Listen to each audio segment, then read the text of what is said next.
Hello friends, welcome back to my channel. I am Sonali. मुझे पता मैं बहुत दिन के बाद वीडियो बना रही हूँ, but trust me guys, department में स्टाफ शॉर्टेज की वजह से मुझे कभी कभी एक्स्ट्रा ड्यूटी के लिए भी जाना पड़ता है। उसकी वजह से मुझे टाइम ही नहीं मिल रहा था वीडियोस बनाने के लिए। बट आज मैंने सोचा जाते जाते आपके लिए एक यूज़फुल वीडियो बनाऊँ और आपको दिखा भी दूँ कि मेरे घर के बाहर निकलते सराउंडिंग में व्यू कैसा है। तो यहाँ पे दोनों साइड पे घर है। This place is very safe actually, क्योंकि चलते वक्त आपके दोनों भी साइड में घर है, कोई हाईवे नहीं है, तो कुछ प्रॉब्लम भी नहीं है। रात के टाइम भी यहाँ पे हर जगह पे लाइट्स लगे हैं, तो कुछ भी तकलीफ़ नहीं होता है। आज आप देख सकते हो कि बहुत अच्छे से धूप निकली है, बट फिर भी मैंने इतना हैवी जैकेट पहना है। उसकी वजह ये है कि यहाँ पे आपको धूप भी दिखेगी तो भी टेम्परेचर अगर आप देखोगे तो अभी है 4 to 5 डिग्री। सो धूप रहेगी, फिर भी बहुत तेज़ हवा भी आती है, उसके वजह से आपको हमेशा जैकेट कैरी करना चाहिए। और यहाँ का वेदर एक्चुअली अनप्रेडिक्टेबल है, कभी भी यहाँ पे रेन स्टार्ट हो सकता है। तो अभी एक्चुअली बजे है 12 और मैं जा रही हूँ आज लेट शिफ्ट के लिए। लेट शिफ्ट मतलब 12:30 को ज्वाइन करना पड़ता है up to 8:30। Usually late shift नहीं देते, बट कुछ कुछ डिपार्टमेंट में depend on the staff need वो लोग शिफ्ट 2 पार्ट में डिवाइड करते, अर्ली एंड लेट। तो कभी कभी आपको लेट शिफ्ट और अर्ली शिफ्ट भी मिल सकता है, अदरवाइज़ फुल डे ड्यूटी रहता है अराउंड 12.5 आवर्स का। तो आज मैं जो टॉपिक के बारे में डिस्कस करने जा रही हूँ, थंबनेल देख के आपको पता चल ही गया होगा। तो मैं आज आप सभी को बताने वाली हूँ कि यूके में आके नर्स काम करने के बेनिफिट क्या है कंपेयर टू इंडिया। तो point which I would like to discuss is the working hours. यहाँ पे ड्यूटी आवर्स यूके में कम है, आपको सिर्फ 37.5 आवर्स ही काम करना पड़ेगा कंपेयर टू इंडिया, क्योंकि इंडिया में आपको वीकली 48 आवर्स काम करना पड़ता है। तो यहाँ पे आपको सिर्फ 37.5 आवर्स काम करना है, वो कि एक अच्छी बात है, आपको ज़्यादा टाइम मिलता है खुद के लिए। और अगर आपको कंटिन्यू 4 दिन छुट्टी मिल गए तो वो छुट्टी में आप इंजॉय भी कर सकते हो, कोई ट्रिप प्लान कर सकते हो, तो वो एक बेनिफिट है। Then second benefit is the salary, जो कि बहुत ज़्यादा इम्पॉर्टेंट है। आपको सभी को पता है, to work as a nurse in India salary इतना ज़्यादा अच्छा नहीं मिलता है। अगर आप गवर्नमेंट सेक्टर में काम कर रहे हो तो आपको सैलरी अच्छा मिल जाएगा, बट यहाँ पे यूके में ऑब्वियसली इंडिया के कंपेयर अच्छा सैलरी है। अगर मैं एग्ज़ाम्पल से बताऊँ तो अगर आप फ्रेशर्स हो अभी और आपने जस्ट बीएससी पास आउट किया है और आप कोई भी हॉस्पिटल ज्वाइन कर रहे हो, तो आपको फ़िलहाल इंडिया में 20,000, मुंबई में तो 20,000 से स्टार्टिंग सैलरी है। बट वही आप वहाँ पे 20,000 में 6 महीना काम करके आपका ओईटी का नहीं तो आईएलटीएस एग्ज़ाम देके अगर यहाँ पे आ रहे हो तो आपको स्टार्टिंग सैलरी यहाँ पे मिल जाएगा, that is 1.6 lakh something. Yes, so 1.6 lakh तक आपको स्टार्टिंग सैलरी मिल जाएगा, जो कि इंडिया में आपको उतना सैलरी लेने के लिए बहुत टाइम लगेगा। आई नो दो यहाँ पे एक्सपेंसेस ज़्यादा हैं, फिर भी ये आपके ऊपर डिपेंड है कि आप कितना एक्सपेंस कर रहे हो, और इंडिविजुअल के एक्सपेंसेस अलग अलग रहते हैं। तो कुछ भी फिर भी आप ज़्यादा एक्सपेंस कर रहे हो, आपके पास कम से कम 60 to 80,000 तो बच ही जाते हैं, जो कि इंडिया में आप इतने जल्दी नहीं कमा सकते। सो दैट इज़ द डिफरेंस। उसके बाद मैं अगर बताऊँ तो थर्ड पॉइंट अगर आप मेरे से पूछोगे तो आई फील जो अदर बेनिफिट्स है like maternity benefit, sick leave, वो भी यहाँ पे अच्छा है। अगर आपको बतानी है तो मैं एमएफटी के अंडर काम करती हूँ, जो मैनचेस्टर फाउंडेशन ट्रस्ट है।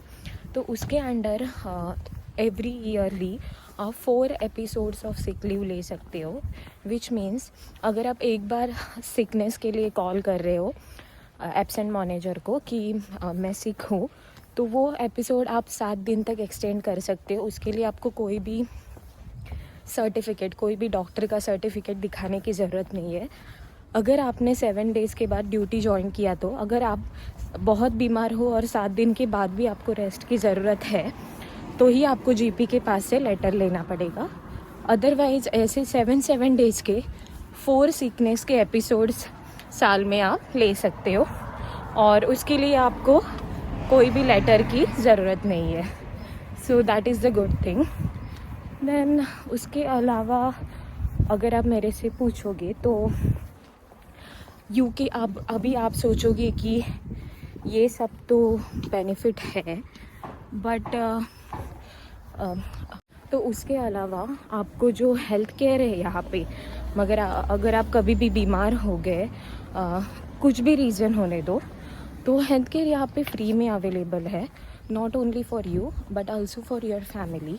So that is also the good point. And लेकिन आप अगर सोच रहे हो कि ये सब तो ठीक है, बट यूके आने के लिए हमें कितना ज़्यादा एक्सपेंस करना पड़ेगा, तो उसके लिए पैसा कहाँ से लाएंगे, तो let me tell you all one thing कि यूके आने के लिए अगर आप प्रॉपर एजेंसी से सब एग्ज़ाम दे के आ रहे हो, तो आपको स्पॉन्सरशिप सर्टिफिकेट मिलेगा, सर्टिफिकेट ऑफ स्पॉन्सरशिप।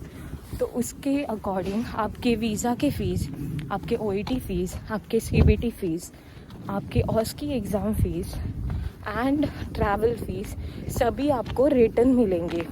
तो आपको यही देखना है कि अगर आप इन्वेस्ट कर रहे हो यूके प्रोसेसिंग में, तो आप अच्छे एजेंट के पास से, अच्छे एजेंसी से प्रोसेस करें, सो दैट आपको ज़्यादा से ज़्यादा बेनिफिट मिले और आपके पूरे जो पैसा आप जितना भी डाल रहे हो प्रोसेसिंग में, वो पूरा आपको वापस मिल जाए। तो सबसे लास्ट मैं बेनिफिट जो बताना चाहती हूँ वो बहुत ही ज़्यादा इम्पॉर्टेंट है मेरे लिए, तो क्योंकि मुझे ऐसे लगता है कि यहाँ पे जो नर्सेस को रिस्पेक्ट मिलती है, उतनी रिस्पेक्ट इंडिया में नहीं है नर्सेस को। और इंडिया में जैसे doctors sometime shout on us, अगर हम लोग कुछ बात भूल गए तो सीनियर्स और अदर डॉक्टर्स शाउट कर सकते हैं, बट वैसे यूके में आपको देखने नहीं मिलेगा। Nobody can shout you very badly. यहाँ पे अंडरस्टैंडिंग है, कोई काम ड्यूटी के टाइम पे पेंडिंग भी है तो वो हेल्प कर देते हैं, कि कलीग्स आपके सीनियर आपको हेल्प कर देंगे, और कुछ काम पेंडिंग भी है तो आप नेक्स्ट ड्यूटी स्टाफ के लिए हैंड ओवर कर सकते हैं, उसमें कोई भी प्रॉब्लम नहीं है। यहाँ पे आपको सबसे ज़्यादा जो बात अच्छी लगेगी वो है रिस्पेक्ट, बिकॉज़ सभी से आपको रिस्पेक्ट मिलेगा। और ऐसी बात नहीं है कि सिर्फ आप नर्स हो इसलिए रिस्पेक्ट है, यहाँ पे सभी फील्ड में, आप कोई भी फील्ड में काम कर रहे हो, आप प्लम्बर हो, आप क्लीनर हो, हर एक को रिस्पेक्ट देना ही पड़ता है। और वो मुझे सबसे ज़्यादा अच्छा लगा, क्योंकि कोई हमें रिस्पेक्ट देता है तो काम करने में और भी ज़्यादा मज़ा आता है, हम लोग पूरे मन से काम कर सकते हैं। तो we have to respect everybody over here, और वो सबसे ज़्यादा अच्छी बात है। और जैसे आप यूके में आओगे और काम करना स्टार्ट करोगे, वो डिफरेंस आपको पता चलेगा। ये सामने जो आपको दिख रहा है वो है मेरा GP clinic, that is general practitioner clinic, park view.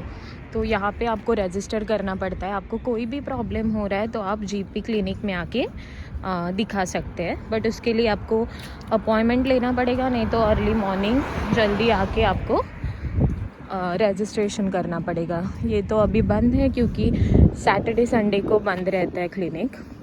अभी मैं आपको हॉस्पिटल के नज़दीक आ गई हूँ। ये जो सामने आपको ब्राउन कलर का बिल्डिंग दिख रहा है, दैट इज़ माई हॉस्पिटल। तो मैं अभी आपको दिखा देती हूँ कि यहाँ पे रोड क्रॉस कैसे करते हैं। तो रोड क्रॉसिंग के लिए आपको ये बटन प्रेस करना है। तो ग्रीन लाइट आ गया, अभी गाड़ी अपने आप रुक जाएंगे। You can see,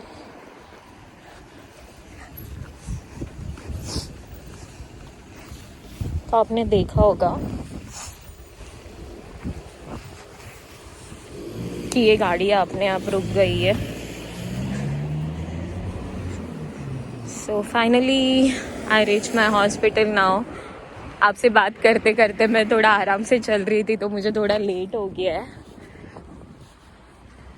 so this is my hospital. तो मिलती हूँ आप सभी को नेक्स्ट वीडियो में। So I hope you like this video.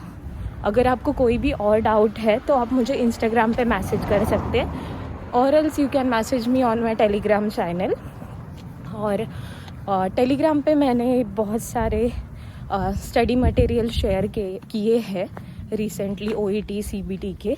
अगर आपको और कुछ हेल्प की ज़रूरत है तो मुझे कमेंट करके बताइए कि आपको कौन से टॉपिक के ऊपर वीडियो चाहिए। And I will be soon. Sorry, I am tired walking because मेरे घर से मेरे हॉस्पिटल का डिस्टेंस है 20 to 25 minutes.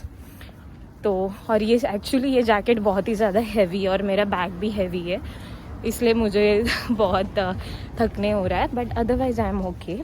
So if you need any help, you can message me. So thank you so much for watching this video, guys. I hope this video is useful for you all. और भी कोई video चाहिए होगी तो comment करके बता दीजिए आपके कौन से टॉपिक पे वीडियो चाहिए।